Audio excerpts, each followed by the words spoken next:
Hello everyone, welcome to Challenger classes. My name is Udit Gupta. ये हमारी electricity chapter का second last lecture है। इसके बाद एक और लेक्चर मैं बनाऊंगा जो कि वोल्ट मीटर और अमीटर पर होगा।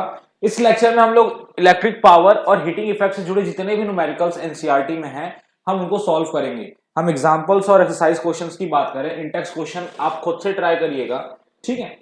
तो स्टार्ट करते हैं। पहला क्वेश्चन जो हमारे सामने है वो कह रहा है an electric iron consumes energy at a rate of 840 what when heating is at the maximum rate. जब हम उस हीटर की मैक्सिमम हीटिंग का यूज कर रहे हैं तो उस कंडीशन में वो कितनी पावर कंज्यूम कर रहा है?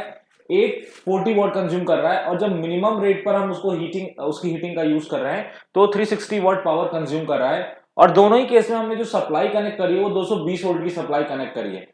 तो हमसे बोल रहा है कि जब हम अपने हीटर को मैक्सिमम हीटिंग के लिए यूज करेंगे तो वो कितना करंट यूज करेगा और उसका रेजिस्टेंस क्या होगा, और जब अपने हीटर को मिनिमम हीटिंग के लिए यूज करेंगे तो उससे कितना करंट फ्लो करेगा हीटर से और उसका रेजिस्टेंस क्या होगा। तो आइए सॉल्व करते हैं इस क्वेश्चन को। देखिए, आपका जो भी घर में हीटर वगैरह होता है ना, उसमें आप एडजस्ट कर सकते हो कि मैक्सिमम हीटिंग चाहिए, मिनिमम चाहिए या मॉडरेट हीटिंग चाहिए। उसमें नॉब होती है या स्विचेस होते हैं जिससे आप एडजस्ट करते हो। क्या करता है बेसिकली, जो स्विच वगैरह होती हैं वो क्या करती हैं, वो रेजिस्टेंस बढ़ाने और घटाने का काम करती है। जब हीटर का रेजिस्टेंस आप बढ़ा देते हो तो वो मैक्सिमम हीटिंग प्रोड्यूस करता है। तो जब आप मैक्सिमम हीटिंग के लिए स्विच को ऑन करते हो या स्विच को प्रेस करते हो मैक्सिमम हीटिंग के लिए, तो उस कंडीशन में स्विच को प्रेस करते ही जो हीटर का जो रेजिस्टेंस है वो मैक्सिमम हो जाता है। और जब आप स्विच को क्या करते हो, मिनिमम हीटिंग के लिए ऑन करते हो या मिनिमम हीटिंग पर स्विच कर देते हो, तो उस कंडीशन में क्या होता है, हीटर का रेजिस्टेंस कम हो जाता है, मिनिमम हो जाता है। तो ये चीज हो रही होती है वहां पर। आपको यहां से भी समझ में आ जाएगा जब हमारा रेजिस्टेंस का वैल्यू निकल के आएगा। तो सॉल्व करते हैं। देखिए यहां पर पहले मैक्सिमम पावर पी मैक्स कितना दे रखा है, या पी वन इसको माने तो ये दे रखा है 840 वॉट, ठीक है। और वोल्टेज कितनी यूज करेगा इस कंडीशन पर, वो 220 वोल्ट ही सप्लाई मिलेगी, ठीक है। सेकंड वाली कंडीशन में जो पावर दे रखा है, जो मिनिमम पावर है वो कितना दे रखा है, 360 वॉट। और वोल्टेज इस केस में भी आपको कितनी मिल रही है, 220 वोल्ट मिल रही है। मतलब जो सप्लाई वोल्टेज है वो तो सेम है दोनों केस में, पावर बदल जा रही है मैक्सिमम और मिनिमम हीटिंग पर। तो करंट क्या होगा, तो आपको पावर का फॉर्मूला पता है, P is equals to V I होता है। P is equals to V है तो P1 is equals to V into I1 हो जाएगा। P1 कितना है, 840 है, ठीक है। V कितना है, 220 है। I1 कितना है निकाल लेंगे, ठीक है। तो 840 अपॉन 220 अगर आप करते हो तो आपका I1 आ जाएगा, इसको सॉल्व कर लेते हैं। तो 2 से डिवाइड करेंगे तो ये 42 अपॉन 11 एम्पियर आ रहा है। इसको और सिंप्लीफाई अगर किया जाए, अगर इसको मैं डिवाइड करूं अगर सबसे बेसिक तरीके से, तो 11 का टेबल 3 बार पढ़ूंगा तो 33 आएगा, क्योंकि 4 टाइम्स में 44 हो जाएगा जो इससे ज्यादा हो जाएगा।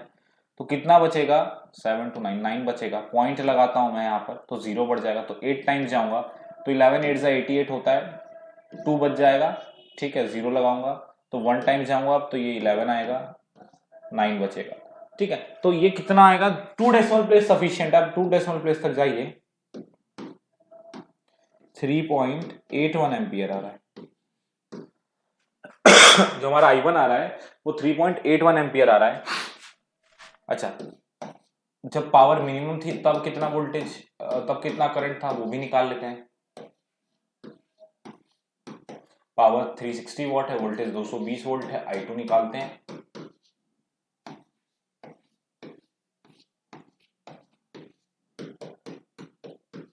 जीरो से जीरो कैंसिल आउट हो गया, फिर इसको 2 से डिवाइड करेंगे तो ये आएगा 18 अपॉन 11 एम्पियर।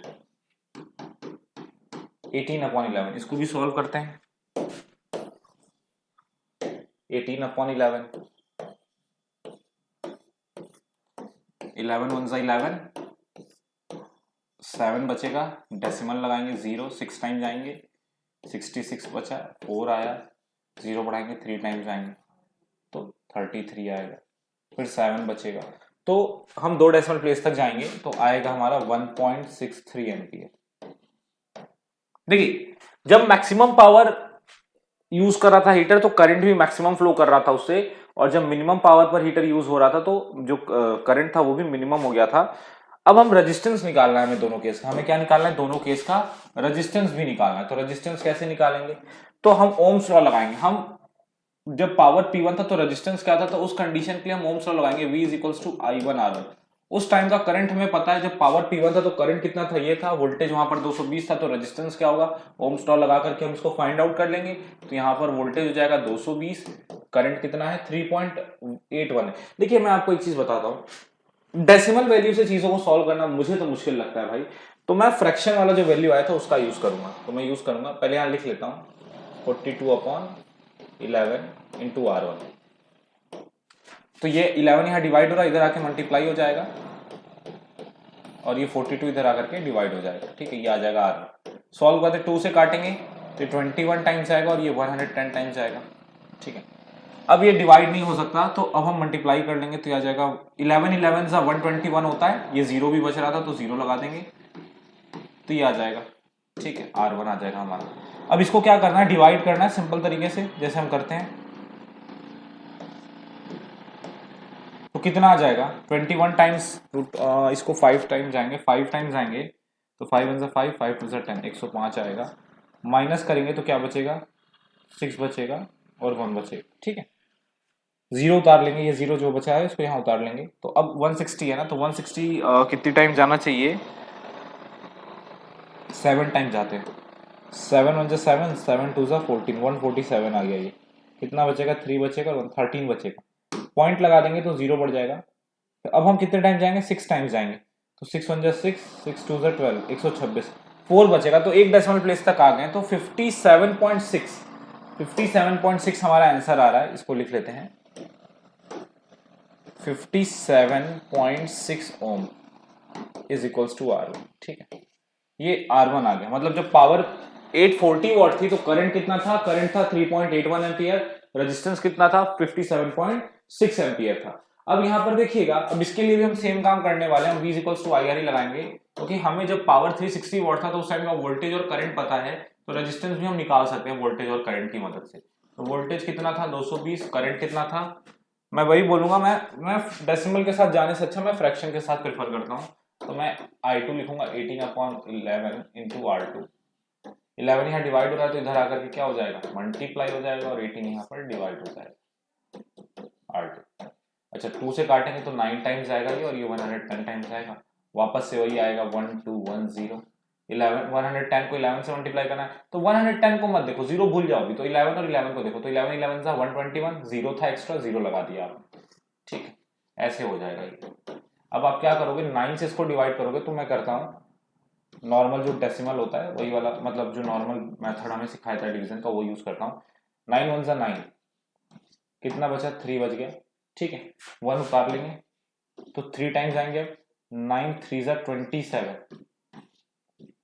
कितना बचा, 4 बचा, फिर ये जीरो उतार लेंगे यहाँ पे, तो कितने टाइम्स आएंगे 9, बोलो भाई 9 4 36, माइनस करेंगे 4 बचेगा, पॉइंट लगाएंगे, जीरो लगाएंगे, फिर से 4 टाइम्स जाएंगे, ठीक है, 9 4 36, तो 134.4 ओम आ रहा है, 134.4, इस वैल्यू को याद रख लीजिए, 134.4 आ रहा है आंसर।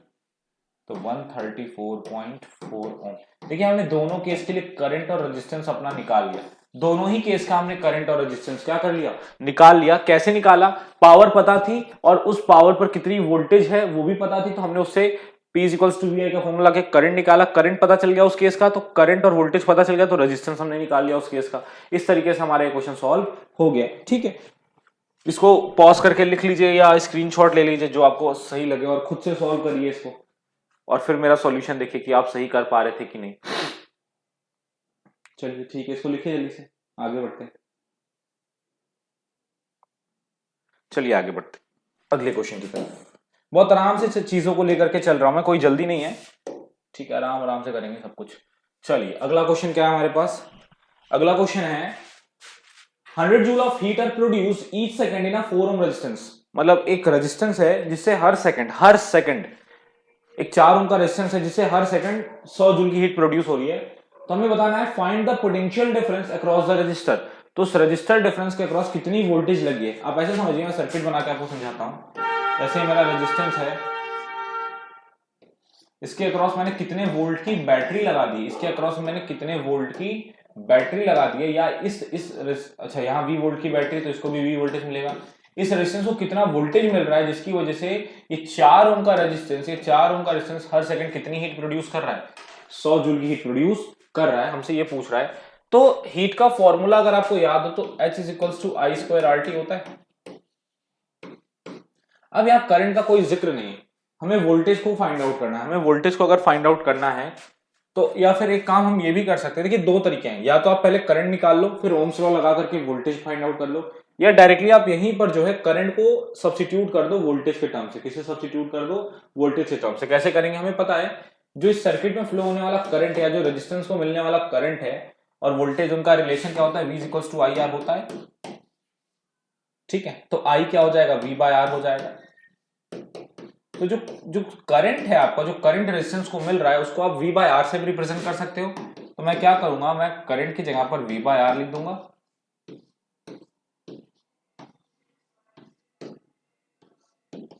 ठीक है।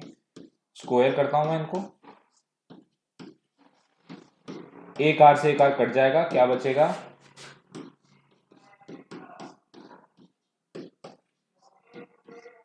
चलिए अब हमें सब कुछ पता है। हमें क्या पता है? हमें अपना हीट पता है 100 जूल, हमें V नहीं पता, हमें यही फाइंड आउट करना है। R हमें 4 दिया है और हमसे बोल रहा है कि ये जो 100 जूल की हीट प्रोड्यूस हो रही है हर सेकंड, मतलब टाइम कितना है? 1 सेकंड का है। टाइम कितना है? 1 सेकंड का है, ठीक है। रख दिया आपने, तो क्या बचेगा यहां से? क्या बचेगा? 100 is equals to V square by 4 बचेगा। 4 यहाँ डिवाइड हो रहा है तो क्या हो जाएगा? मल्टीप्लाई होगा उधर जाकर के, तो 100 4 सा 400 हो जाएगा। अब मुझे V फाइंड आउट करना है, ये V स्क्वायर, तो दोनों तरफ मैं रूट करूंगा, दोनों तरफ मैं क्या करूंगा? रूट करूंगा। तो यहां पर जो रूट है 400 का रूट अगर आप करते हो तो क्या मिलता है? 20 मिलता है। क्या मिलता है? 20 मिलता है। और V स्क्वायर पर रूट लग गया तो स्क्वायर रूट कैंसिल होगा, V बचेगा। तो कितना वोल्ट हमने, कितने वोल्ट की बैटरी से रेजिस्टेंस को कनेक्ट किया है या रेजिस्टेंस के अक्रॉस कितना पोटेंशियल डिफरेंस है? तो वो 20 वोल्ट का। कितना है? 20 वोल्ट का। बहुत सिंपल तरीके से हमने इस क्वेश्चन को सॉल्व कर लिया है, ठीक है। आप एक चीज और कर सकते थे, आप क्या कर सकते थे? यहाँ पर आप पहले करंट निकाल लेते, करंट निकालने के बाद उसके बाद आप यहाँ पर I इंटू आर करके आप वोल्टेज निकाल लेते, तब भी आंसर यही आता। अब दोनों तरीके से कर सकते हैं, ठीक है। इसको नोट डाउन कर लीजिए, स्क्रीनशॉट ले लीजिए।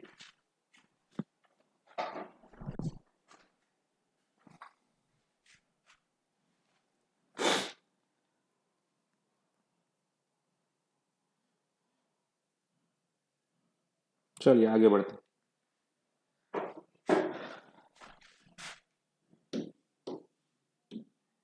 अगले क्वेश्चन की तरफ बढ़ते हैं। बहुत आराम से चल रहे हैं, कोई जल्दी नहीं है, आराम आराम से हर एक क्वेश्चन को डिस्कस करेंगे। An electric bulb is connected to a 220 volt generator. एक इलेक्ट्रिक बल्ब इसको 220 वोल्ट जनरेटर से कनेक्ट कर दिया। देखिए जनरेटर को भी आप एज अ वोल्टेज सोर्स मान सकते हो, एज अ बैटरी मान सकते हो, ठीक है। तो एक आपने इलेक्ट्रिक बल्ब को एक 220 वोल्ट के जनरेटर से कनेक्ट कर दिया। द करंट इज 0.5 एम्पियर, और उससे जो करंट फ्लो कर रहा है, उस इलेक्ट्रिक बल्ब से जो करंट फ्लो कर रहा है 0.5 एम्पियर का कर रहा है। What is the power of the bulb? तो आपको बताना उस बल्ब की पावर क्या है। मान लेते हैं, क्वेश्चन को ऐसे समझते हैं, ये मेरा बल्ब था, इसको मैंने जनरेटर या बैटरी से कनेक्ट कर दिया, ठीक है। और ये बैटरी कितनी थी? 220 वोल्ट की थी। और बल्ब कितने वॉट, बल्ब में जो करंट फ्लो हो रहा था वो 0.5 एम्पियर का हो रहा था। तो आपको बताना है कि बल्ब की पावर क्या है, पावर ऑफ द बल्ब। तो किसी भी डिवाइस की पावर क्या होती है? किसी भी डिवाइस की पावर क्या होती है? पावर कैसे निकालते हो? उस डिवाइस को आपने कितने वोल्ट की बैटरी से कनेक्ट किया है और उसमें कितना करंट फ्लो कर रहा है, बस ये इंफॉर्मेशन अगर आपको पता हो तो आप पावर निकाल सकते हो। आप सीधे फॉर्मूला यूज कर सकते हो, P is equals to VI। अब सीधे फॉर्मूला यूज कर सकते हो, P is equals to VI, power is equals to voltage into current. किसी भी डिवाइस की जो पावर होती है वो उसको मिलने वाले वोल्टेज और उसके थ्रू फ्लो होने वाले करंट पे डिपेंड करती है। तो यहां पर हमें पता है कि बल्ब के थ्रू कितना वोल्टेज है? 220 है। कितना करंट है? 0.5। अब देखो मैं तो आपको बात बता दूं, कहीं पर भी 0.5 आपको लिखा समझ में आ जाए ना, 0.5 का मतलब था 1/2। 0.5 का मतलब क्या होता है? 1/2 होता है। तो अब यहाँ पे मैं क्या करूंगा, 0.5 को 1/2 से रिप्लेस किया, 2 से 220 कट जाएगा, 110 आएगा। तो पावर क्या आ गई बल्ब की? 110 वॉट आ गई। पावर क्या आ गई बल्ब की? 110 वॉट आ गई। ये एमसीक्यू में ऐसे क्वेश्चंस ना आपके बोर्ड में पूछे जाएंगे, बिल्कुल पूछे जाएंगे, और एमसीक्यू सेशन में होंगे। ये एमसीक्यू वाला जो सेक्शन ए होता है उसमें ऐसे क्वेश्चंस होते हैं जिसमें डायरेक्ट आपको फॉर्मूला पुट करके आंसर निकालना होता है। तो ऐसा नहीं कि इजी क्वेश्चन आपको दिख रहा है तो ये नहीं पूछा जाएगा, ये भी पूछा जा सकता है, ठीक है, नोट डाउन कर लीजिए इसे, छोटा सा ही सॉल्यूशन है इसका बहुत। आगे बढ़े, चलिए बढ़ते हैं।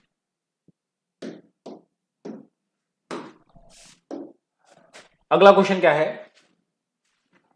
N electric refrigerator is rated 400 watt, operates 8 hour per day. एक रेफ्रिजरेटर है जिसकी पावर कितनी है, 400 वॉट है, और उसे हम 8 आवर्स पर डे यूज कर रहे हैं। कितना यूज कर रहे हैं, 8 आवर्स पर डे यूज कर रहे हैं। What is the cost of the energy to operate it for 30 days at the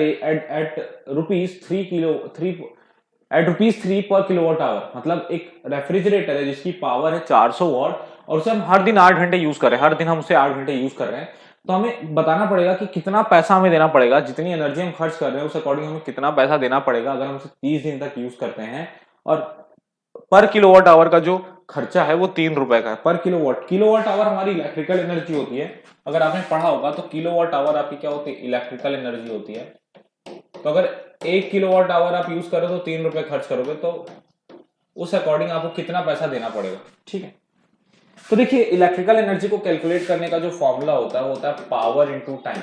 कितने पावर की डिवाइस कितने टाइम के लिए आपने यूज करा है, ये होता है इलेक्ट्रिकल एनर्जी कंज्यूम कर।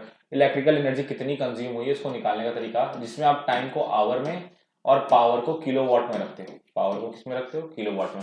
तो अभी आपकी जो पावर दे रखी है वो 400 वॉट दे रखी है। कितनी दे रखी है, 400 वॉट। इसको किलोवाट में करने के लिए आप 1000 से डिवाइड करोगे।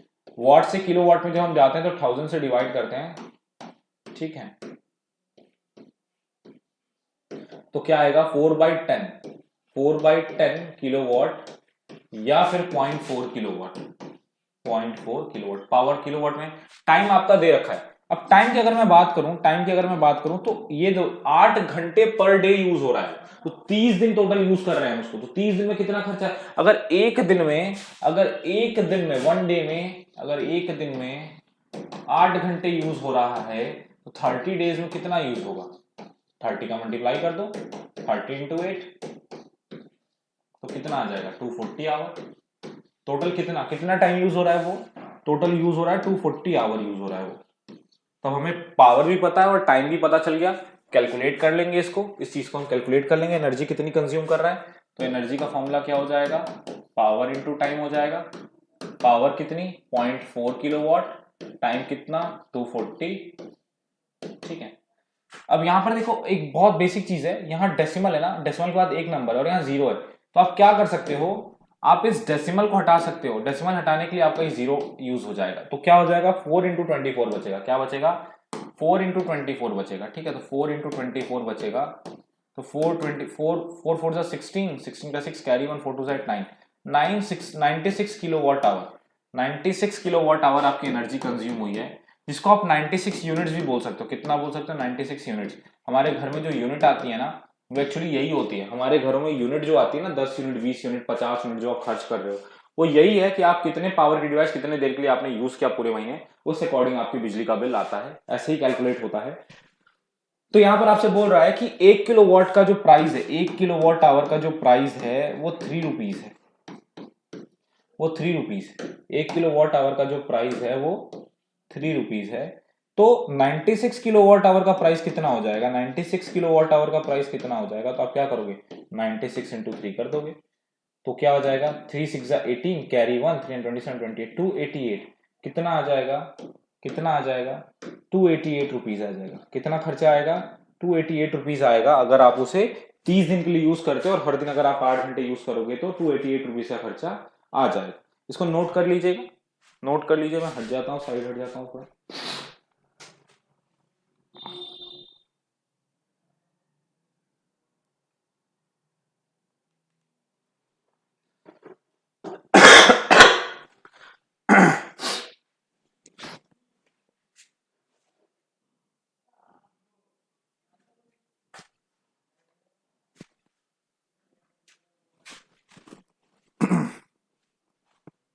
आगे बढ़े, चलिए।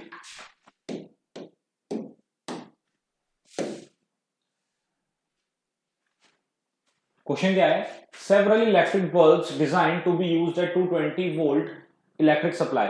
बहुत सारे इलेक्ट्रिक बल्ब्स हैं जिनको हम यूज कर रहे हैं 220 वोल्ट की इलेक्ट्रिक सप्लाई पर, और उनकी पावर दे रखी कि उनकी पावर 10 वॉट है।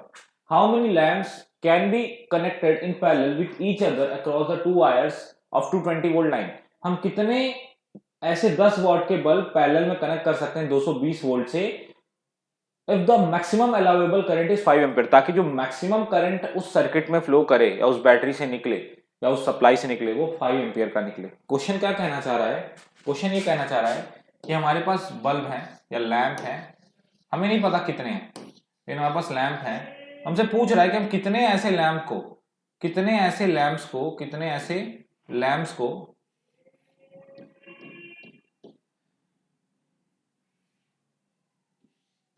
कितने ऐसे लैंप्स को आपस में पैरेलल कनेक्ट कर दें, पैरेलल कनेक्ट कर दें, ताकि जो 220 वोल्ट की सप्लाई है, कितने वोल्ट की सप्लाई, 220 वोल्ट की सप्लाई है, उस सप्लाई से कितना करंट निकले, 5 एम्पीयर का निकले। समझ रहे हो आप?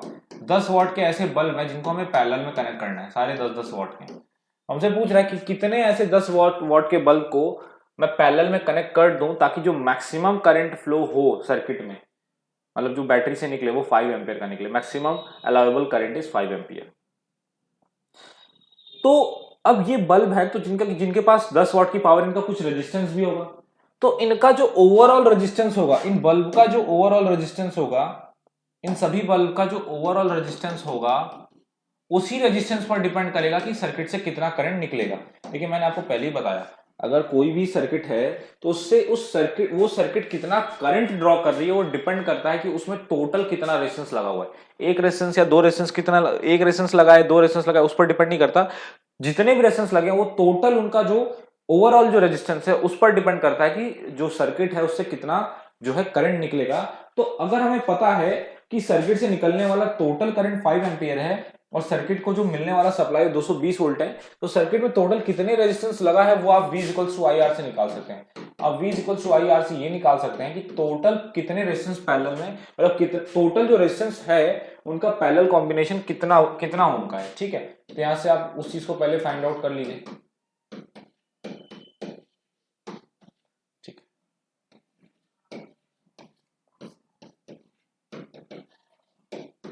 तो ये कितना आएगा, 5 4 20, 5 4 20, 44 ओम।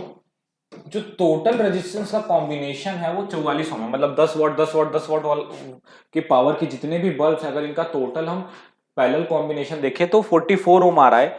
अब अगर हम एक बल्ब का रेजिस्टेंस निकालना चाहें तो वो भी हम निकाल सकते हैं, वो भी हम निकाल सकते हैं। कैसे निकाल सकते हैं? आपको पता है, आपको पावर पता है, और इन सभी रेजिस्टेंस को मिलने वाला, क्योंकि ये सभी पैरेलल में कनेक्टेड है, तो इन सभी को 220 वोल्ट ही मिलेगा। कितना मिलेगा? 220 वोल्ट, 220 वोल्ट। सभी की वोल्टेज पैरेलल में वोल्टेज सेम होती है क्योंकि वो सब बैटरी से डायरेक्ट कनेक्टेड होते हैं, तो सभी को 220 वोल्ट मिल रहा है यहाँ पर। तो यहाँ पर अगर सभी रेजिस्टेंस को 220 वोल्ट मिल रहा है और सभी रेजिस्टेंस की पावर 10 ओम है, 10 वॉट है, तो रेजिस्टेंस कितना होगा? तो एक फॉर्मूला आता है P = V²/R। P = V²/R।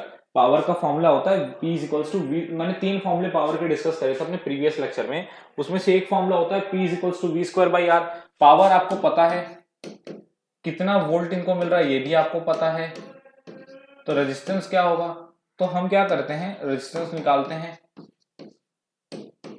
220 पर स्क्वायर था, देखिए 10 यहाँ पर नीचे आ जाएगा और R यहाँ डिवाइड हो रहा है तो ऊपर आ जाएगा। ठीक है, R कितना आ गया? 22 × 22 कितना होगा? 2 2 4 2 2 4 2 2 4 2 2 4 484 आ रहा है शायद। कितना आ रहा है? 484 आ रहा है, 4840। ये रेजिस्टेंस आ रहा है, ये एक बल्ब का रेजिस्टेंस आ रहा है, कुछ ज्यादा रेजिस्टेंस नहीं आ रहा है। अब जो भी आ रहा है सो आ रहा है। 4840 ओम का रेजिस्टेंस है बल्ब का, बहुत ज्यादा है, कोई बात नहीं।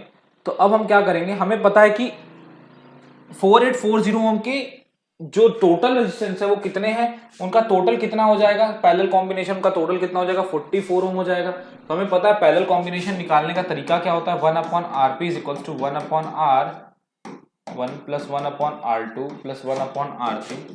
ठीक है, प्लस, ठीक है, ये फॉर्मूला होता है जिससे हम टोटल रेजिस्टेंस निकालते हैं। हमें हर बल्ब का रेजिस्टेंस पता है और हमें ये भी पता है कि टोटल रेजिस्टेंस कितना है। तब हम क्या करेंगे, हम यहाँ पर 1/44 करेंगे। R1 कितना है, 4840 है, R2 कितना है, वो भी 4840 है। तो ऐसे करके हम मान लेते हैं n नंबर ऑफ रेजिस्टेंस है। कितने रेजिस्टेंस है, n टाइम्स। n टाइम्स का मतलब ये n इतने, इसको n टाइम्स प्लस करो। क्यों n टाइम्स प्लस करोगे, सभी बल्ब का रेजिस्टेंस 4840 है, 4840 है, इसको हम n टाइम्स प्लस करेंगे। कितने टाइम्स प्लस करेंगे, n टाइम्स प्लस करेंगे। तो हमारा कितना वैल्यू आ जाएगा, मैं इस सर्किट को मिटा देता हूं क्योंकि स्पेस चाहिए मुझे सॉल्व करने के लिए, ठीक है। तो यहां पर n टाइम्स करोगे तो आप एलसीएम लोगे, तो एलसीएम क्या आएगा, 4840 1 प्लस 1 प्लस 1 प्लस कब तक n टाइम्स, क्योंकि ये n टाइम्स है, ठीक है। अब यहां पर ध्यान से समझना, किसी भी चीज को ऐसे 2 प्लस 2 प्लस 2 10 टाइम्स करो या 2 इंटू 10 कर दो, बात सेम है। या तो 10 बार जोड़ दो या 10 से मल्टीप्लाई कर दो। तो यहाँ 1 प्लस 1 प्लस 1, 1 को n टाइम्स आपस में ऐड करो या 1 इंटू n कर दो, बात सेम है, ठीक है। बात क्या है, सेम है। तो यहाँ पर क्या हो जाएगा, 1 इंटू n क्या हो जाएगा, 1 इंटू n n होगा। हमें n ही तो फाइंड आउट करना है, कितने n टाइम्स, मतलब n नंबर ऑफ रेजिस्टेंस लगे हैं और जिनको हम आपस में पैरेलल जोड़ रहे हैं। तो यहाँ पर n क्या हो जाएगा, 4840 यहाँ करके डिवाइड हो जाएगा, सॉरी ये 4840 ऊपर जाके 1 से मल्टीप्लाई हो जाएगा। अब इसको हम सॉल्व करते हैं 44। तो हम ना इसको 2 से काटते हैं, तो या 22 से काटने की कोशिश करते हैं। 22 से अगर हम इसको काटेंगे तो ये 2 टाइम्स जाएगा और ये 20 टाइम्स जाएगा। अभी हमने जस्ट मल्टीप्लाई करा था ना, हमने देखो 220 में ही 22 को मल्टीप्लाई करा था, तभी तो 4840 आया था। तो अगर 4840 को 22 से डिवाइड करेंगे तो 220 वापस नहीं मिल जाएगा, मिल जाएगा। और 2 से 220 को काटते हैं तो ये कितना आ जाएगा, 110। मतलब ऐसे कितने बल्ब आपको कनेक्ट करने पड़ेंगे, 110 बल्ब कनेक्ट करने पड़ेंगे पैरेलल में, तब जाकर के वो जो 220 वोल्ट की सप्लाई है उससे वो 5 एम्पीयर का करंट क्या करेंगे, ड्रॉ करेंगे। तो ये क्वेश्चन अच्छा क्वेश्चन था, ठीक है, नोट कर लीजिए। अगर देखिए इसमें डाउट वगैरह आ रहा है तो आप कमेंट में लिख दीजिए, मैं कमेंट में आपका डाउट क्लियर करने की कोशिश करूंगा। जिस भी क्वेश्चन को आपको समझ नहीं आ रहा, मतलब जो आप समझ नहीं पा रहे हो, प्रॉपर समझ में नहीं आ रहा, उसका आप बता देना कि सर इस क्वेश्चन में डाउट था, तो मैं उसको कमेंट सेक्शन में डिस्कस कर लूंगा। आगे बढ़ते हैं अपने अगले क्वेश्चन की तरफ। इसको स्क्रीनशॉट ले लीजिए, आप पॉज करके लिख लीजिए।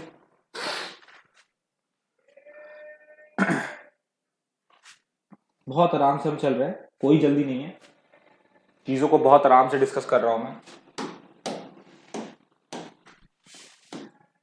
ठीक है। आगे क्या लिखा है, ये क्वेश्चन बोर्ड्स का क्वेश्चन है, बोर्ड में भी आया था ये हमारा एक्सरसाइज का क्वेश्चन है और बोर्ड में पूछा गया है। Compare the power used in the 2 ohm resistor in resistance of following circuit.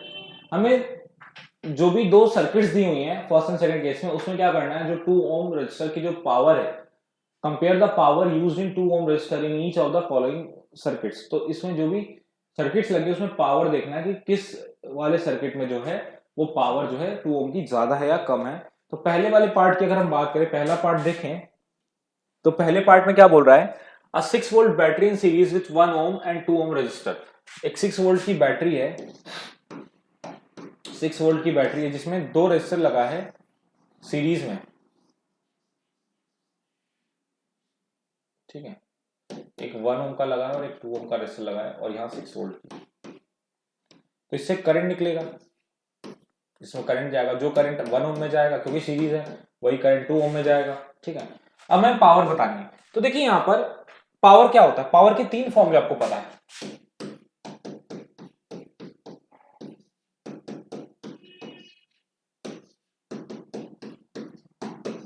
अगर आप किसी भी डिवाइस का पावर निकालना चाहते हो तो उससे उसके थ्रू फ्लो होने वाला करंट और उसका जो वोल्टेज है वो पता होना चाहिए, या उसका रेजिस्टेंस और उसके थ्रू फ्लो होने वाला करंट पता होना चाहिए, या इसकी वोल्टेज और इसका रेजिस्टेंस पता होना चाहिए। तो इस केस में आपको ना तो 2 ओम के थ्रू करंट पता है, ना तो 2 ओम का रेजिस्टेंस पता है, क्योंकि यहां पर आपको लग रहा होगा कि 2 ओम को जो वोल्टेज मिल रही है वो 6 वोल्ट मिल रही है, ऐसा नहीं है। सीरीज में वोल्टेज डिवाइड हो जाती है तो 6 वोल्ट 1 ओम और 2 ओम में डिवाइड हो जाएगी। तो ना तो हमें 2 ओम का वोल्टेज पता है, ना तो हमें 2 ओम का करंट पता है।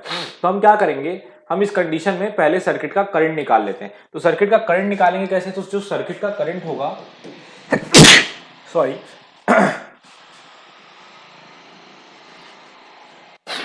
जो सर्किट का करंट होगा वो करंट टोटल, देखो सर्किट का जो भी करंट होता है टोटल रेजिस्टेंस पर डिपेंड करता है। तो जो टोटल रेजिस्टेंस इस केस का है वो क्या है, R1 प्लस R2 दोनों रेजिस्टेंस का सम, तो 1 plus 2 that means 3 ohm, total resistance 3 ohm है। तो V इक्वल्स टू IR लगाते हैं, बैटरी 6, करंट निकालना है रेजिस्टेंस टोटल 3 ओम आ गया। तो यहां पर क्या आएगा, आप देख सकते हो कि 2 एम्पियर का करंट सर्किट में फ्लो करेगा। कितने एम्पियर का? 2। यही 2 एम्पियर का करंट सर्किट से, बैटरी से निकलते हुए 1 ओम को भी जाएगा और 2 ओम में भी जाएगा। तो अब हमें 2 ओम का करंट पता चल गया। तो अब हमें 2 ओम का करंट और 2 ओम की रेजिस्टेंस पता है, तो हम पावर का ये वाला फॉर्मूला यूज करके हम 2 ओम की पावर को निकाल सकते हैं। तो 2 ओम की पावर क्या आ जाएगी? Power of 2 ohm resistor. तो आई कितना फ्लो कर रहा है? 2 एम्पियर का करंट फ्लो कर रहा है और इसकी रेजिस्टेंस कितना है? 2 है। तो 2 2 4 और 4 2 8, मल्टीप्लाई लगा देता हूं। तो 8 वॉट। तो जो पावर है वो कितनी है? 8 वॉट। इस केस में जो पावर है वो 8 वॉट है। तो 1 ओम की पावर क्या होगी? 1 ओम की भी निकाल लेते हैं। Power of 1 ohm, power of 1 ohm. तो पावर ऑफ 1 ओम क्या होगा? Current into resistance. तो 1 ओम से भी 2 एम्पीयर करंट फ्लो कर रहा है और 1 ओम का रेजिस्टेंस 1 है, तो हो जाएगा 4 इंटू 1, तो दैट मीन्स 4। तो 1 ओम का जो रेजिस्टेंस है उसकी पावर 4 वॉट है और जो 2 ओम का रेजिस्टेंस है उसकी पावर क्या है? 8 वॉट है। ठीक है, टोटल पावर सर्किट की कितनी हो गई? 8 और 4 12 वॉट। टोटल पावर 12 वॉट हो गई। ठीक है,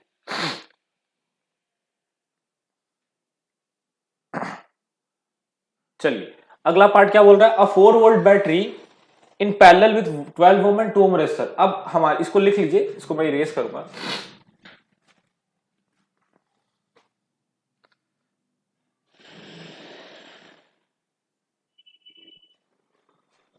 चलिए आगे बढ़ते।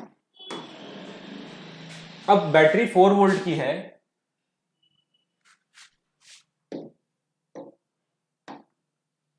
बैटरी 4 वोल्ट की है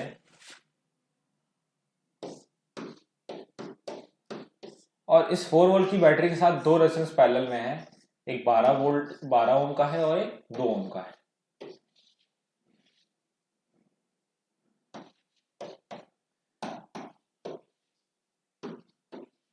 अब बताओ पावर। तो हमें पता है कि पैरेलल में क्या होता है, वोल्टेज सेम होगी। जो बैटरी की वोल्टेज है वही 2 ओम को मिलेगी और वही 12 ओम को मिलेगी। तो अब हमें यहाँ पर कुछ नहीं फाइंड आउट करना। हमें हमें अपना पावर का ये वाला फॉर्मूला यूज करना है, P is to V square by R. और इससे हम 12 ओम की भी पावर निकाल लेंगे और 2 ओम की भी निकाल लेंगे। अगर हम 12 ओम की पावर को निकालने चले तो ये क्या हो जाएगा? 4 का स्क्वायर अपॉन 12 आ जाएगा। 4 4 16 बाई 12। तो 4 से दोनों कट रहे हैं, तो 4 से काटते हैं तो ये हो जाएगा 4 बाई 3 वॉट। 4/3 वॉट किसका पावर आया? ये 12 ओम का पावर आया। 2 ओम का कितना आएगा? तो वही है वी स्क्वायर बाई आर, फिर से यूज करेंगे। तो वी कितना है? 4 ओम। 4 वोल्ट इसको भी मिल रहा है। रेजिस्टेंस कितना है? 2 ओम है। 4 4 16, 16/2। अरे दोनों ही केस में जो 2 ओम की पावर है वो 8 वॉट आ रही है। दोनों ही केस की जो पावर आ रही है वो कितनी आ रही है?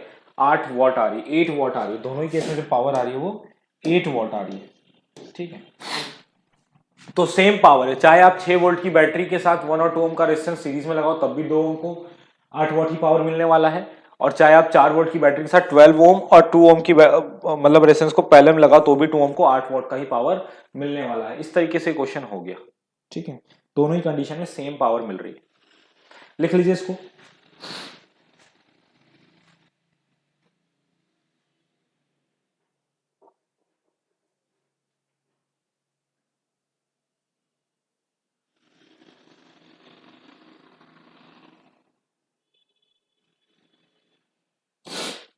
चलिए आगे बढ़ते हैं, शायद लास्ट क्वेश्चन इसके बाद हमारा।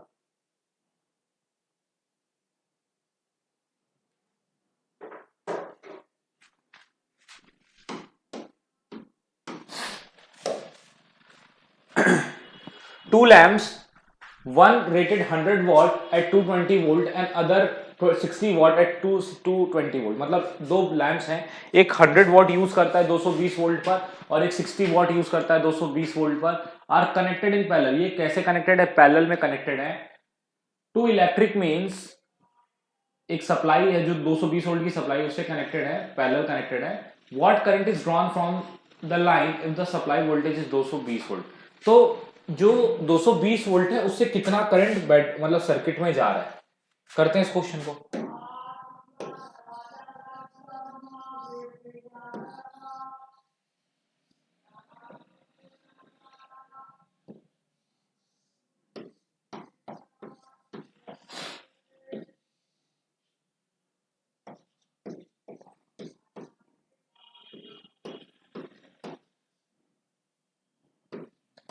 हमारे पास दो बल्ब है, एक 100 वाट का, एक 60 वाट का है, और यहाँ पर क्या हो रहा है, यहाँ पर ये 220 वोल्ट की सप्लाई से कनेक्टेड है। तो हमें ये बताना है कि ये कितना करंट जो है ये ड्रॉ करेंगे, कितना करंट ये ड्रॉ करेंगे, मतलब ये सप्लाई से कितना करंट ये ड्रॉ करेंगे। तो यहाँ पर देखिए हमें पता है कि इनकी पावर 100 वाट और दोनों, क्योंकि 220 वोल्ट से कनेक्टेड है तो दोनों बल्ब को 220 वोल्ट ही पावर मिलने वाली है। दोनों बल्ब को कितनी पावर मिलेगी, पैरेलल में सेम वोल्टेज मिलती है। तो हमें पावर पता है, इनका वोल्टेज कितनी मिल रही है पता है, तो हम करंट ही निकाल सकते हैं इस केस का। मान लेते हैं इस वाले बल्ब को जो इसको P1 मान लेते हैं, इसमें करंट I1 जा रहा है और इसमें करंट I2 जा रहा है। ये I करंट जो है ये डिवाइड हो रहा है यहाँ पर, और एक इसमें I1 जा रहा है, इसमें I2। तो I1 कितना जा रहा है, पावर 100 वाट है, वोल्टेज 220 है, करंट हम I1 मान लेते हैं। तो 100/220 इज इक्वल्स टू I1। 0 से 0 कैंसिल आउट हो गया, ये हो जाएगा 5/11 एम्पियर। 5/11 एम्पियर I1 आ गया। ठीक है, I2 की बात करते हैं। I2 की बात करते हैं अगर हम, तो I2 कितना होगा, तो इसकी पावर P2 है, करंट वही है 200, वोल्टेज वही है 220 वोल्ट है पैरेलल कनेक्शन की वजह से। तो पावर कितनी दे रखी है उसकी, पावर हमें 60 वॉट दे रखी है। तो पावर 60 दे रखा है, वोल्टेज आपका 220 है, करंट आपको निकालना है। तो क्या होगा आपका, हो जाएगा 60/220 इज इक्वल्स टू I2। 0 से 0 कैंसिल आउट हो जाएगा, क्या आएगा आपका, आएगा 3/11 एम्पियर I2। अब जो टोटल करंट है सर्किट का वो एक्चुअली I1 और I2 ही तो है। जो टोटल करंट है वही तो I1 I2 में डिवाइड हो रहा है। तो जो टोटल करंट I है वो क्या हो जाएगा, I1 प्लस I2, दोनों लैंप को मिलने वाले करंट का सम। तो दोनों करंट को कितना करंट, दोनों बल्ब को कितना करंट मिल रहा है, एक को मिल रहा है 5/11 और एक को मिल रहा है 3/11। ऐड करते हैं तो क्या हो जाएगा, 11, 5 + 3 हो जाएगा 8, टोटल करंट 8/11 एम्पियर आ गया। अब आप इसको चाहे तो फ्रैक्शन में भी निकाल सकते हो, फ्रैक्शन डेसिमल में निकाल सकते हो। तो जाएगा 0.72 एम्पियर। 0.72 एम्पियर जो मेन सप्लाई से निकलने वाला करंट है वो कितना है, 0.72 एम्पियर। ठीक है, इस तरीके से हमने इस क्वेश्चन को सॉल्व कर लिया और हमने सारे एनसीईआरटी के क्वेश्चंस को कवर कर लिया। अब हमारी पूरी अगर प्लेलिस्ट देखोगे तो आपको हर एक एग्जांपल, हर एक एक्सरसाइज का क्वेश्चन आपको मिल जाएगा। और याद रखना है एनसीईआरटी का जितना भी क्वेश्चन है वो बहुत इंपॉर्टेंट है बोर्ड्स प्रोस्पेक्टिव से, तो उसको जरूर लगाइएगा, उसको जरूर सॉल्व करिएगा। मिलते हैं नेक्स्ट वीडियो में। एक छोटा सा टॉपिक बच रहा है हमारा जिसमें हम लोग को वोल्ट मीटर और अमीटर के बारे में समझना है। उस पर भी क्वेश्चन आते हैं, एमसीक्यू में भी आते हैं, केस बेस में भी आ जाते हैं। तो उस टॉपिक को कवर करने के बाद हमारा ये चैप्टर पूरी तरीके से कंप्लीट हो जाएगा। हर एक टॉपिक हम पढ़ चुके होंगे और उसके बाद फिर मैं एक नया चैप्टर का वीडियो आपके साथ लेकर के आऊंगा। Thank you.